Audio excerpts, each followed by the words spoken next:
There was this great idea that we could get, like maybe a 2-3 hour sort of mini campaign. Well, that was the original plan. Not quite what happened, but since we pretty much ended up making a full game. The game gets more and more ambitious, and then next thing you know, it's not like anything you've worked on before. We knew that we wanted to keep what was great, that people loved about the Halo experience, that 30 seconds of fun over and over again. We knew we had to preserve that, but at the same time, give it an ODST spin. We wanted to try something that we'd never done before, and I think that means breaking the mold of what people expect from Halo. Here's an engine, here's a story, you got a year, go.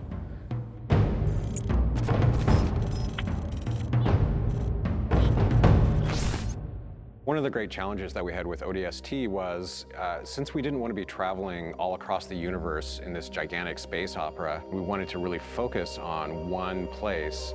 The hub was the single most technical thing that we've ever accomplished in the Halo engine. There was a lot of work done to try to come up with smart ways that we could build the city. It's definitely the biggest environment that we've made in any Halo game. We spent a lot of time trying to figure out how can we maximize the space without freaking out all the artists, and I think we figured out how to maximize the space really well. I don't think we ever figured out that second part too well.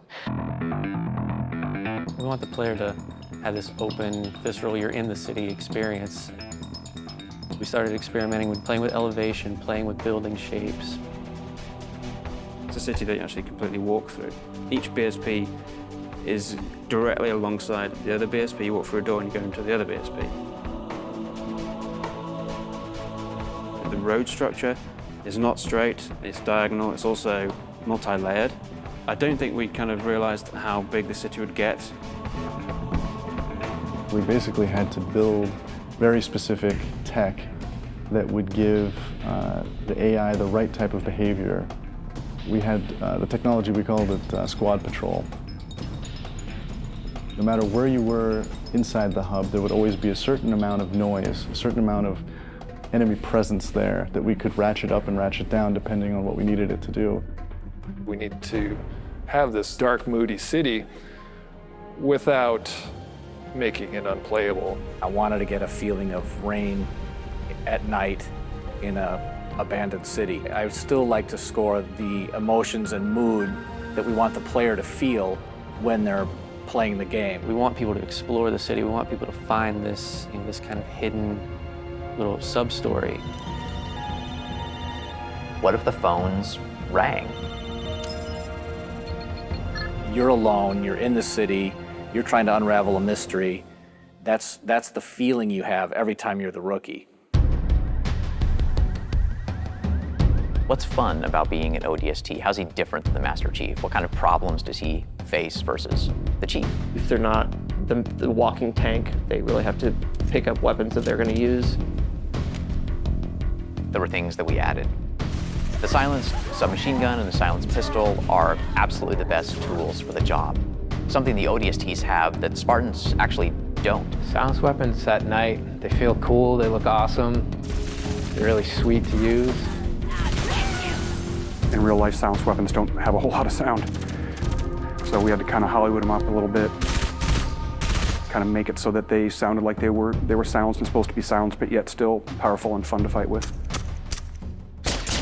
In a lot of ways, it feels like Halo 1, because it's back to single wielding. Dual wielding. Paul doesn't like dual wielding, so we cut it. Visor mode is really cool, and it evolved a lot. There were versions that looked really great for the art, but yeah, maybe they didn't do such great things for the design. It affected how we lit something. We'd make this building and it looked great and we thought it was fine, and then you turn on the visor mode and you realize that's really just a square. But it also has the advantage of really showcasing the depth of our scenes. Put on visor mode and then the whole environment reveals its secrets to you.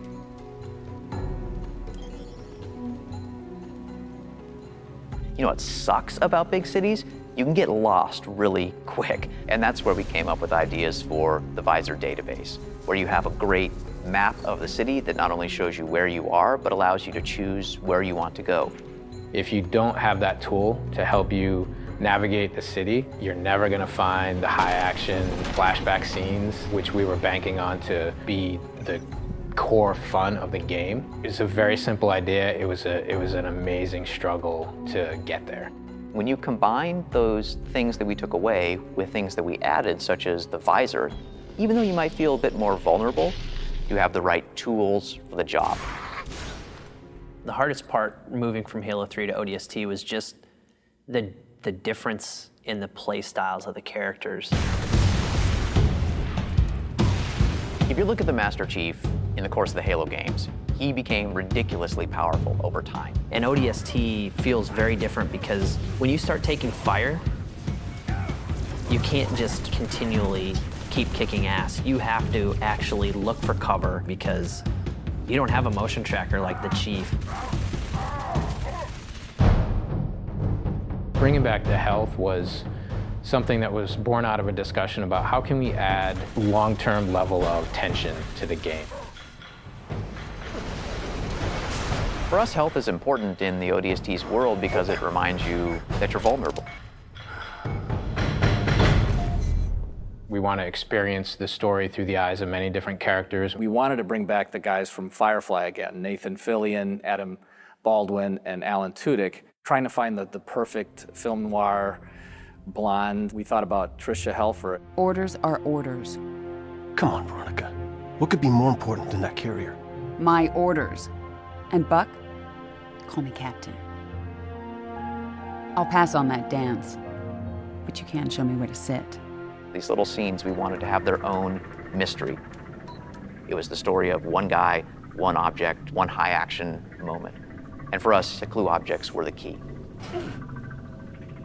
Dutch, we need to get above this crap. Link with the B-net. One of our drones must have seen where they hit. When you find a clue, you're actually going back in time and playing in the boots from another ODST's perspective. Good hunting, boys. I'm keeping my boots on the ground. You've got 5 main characters. Banshees! Each of the characters have things to say from first person. Not only ground you in the character, but also give you some really useful tactical information about the battlefield. It's coming to drop in behind us. They must know this is our rally point. Where the heck did these buggers come from? Underground tunnels are filled with the damn thing. We got ammo and weapons on the high ground. Move it, move it. Without spending a lot of effort personalizing each of those characters, then it wouldn't mean as much when you stepped into their boots. We need some help. Look out! Bam, said the lady. So I hope it's the right balance of new and old, that it doesn't come off like we've screwed the pooch on this one. But I do think they will probably walk away from this honestly wanting more. Honestly, if we had more time to do ODST, I really don't know what we would do differently. So if I got another 2 weeks, I don't know. I guess I'd play more ODST.